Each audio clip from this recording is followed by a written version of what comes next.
Kelly's breath caught in her throat as she pushed open the attic door. Dust motes danced in the weak beam of her flashlight, swirling like miniature ghosts in the stale air. She'd lived in this creaky old Victorian for 3 months, but had avoided the attic until now. A leaky roof had forced her hand as she swept the light across the cramped space. It caught on something that made her heart skip. A doll, perched on an old trunk. Its porcelain face was streaked with grime, blue eyes staring vacantly. Kelly approached cautiously, drawn by a mix of curiosity and unease. "Hello there," she murmured, reaching out to touch its faded dress. "Where did you come from?" A sudden chill ran down her spine as the doll's head slowly turned towards her. Kelly stumbled back, nearly dropping the flashlight. She blinked hard, convinced her eyes were playing tricks. But when she looked again, the doll was facing her. Kelly fled, slamming the attic door behind her. She spent a restless night, dreams plagued by those glassy blue eyes. The next morning, Kelly convinced herself it had been her imagination. Still, she hesitated before the attic door, steeling herself before re-entering.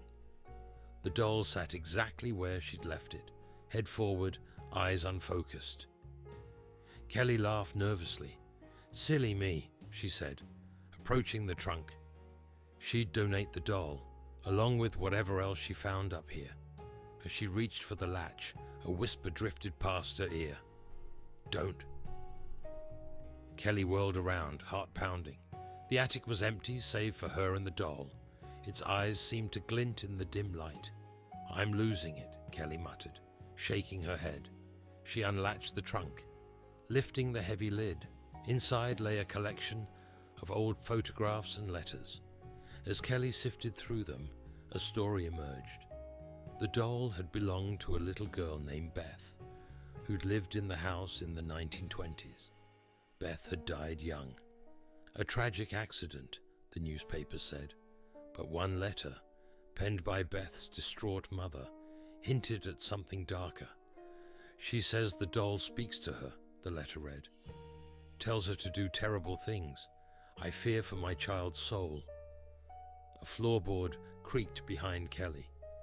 She spun around, gasping as she came face to face with the doll. It now sat on the floor, directly behind her, those dead eyes boring into hers. "You shouldn't have opened that," came the whisper, no longer in her ear, but somehow inside her head. "Now you know too much." Kelly scrambled to her feet, but her legs gave way beneath her. She collapsed, her vision blurring as the doll's face loomed closer.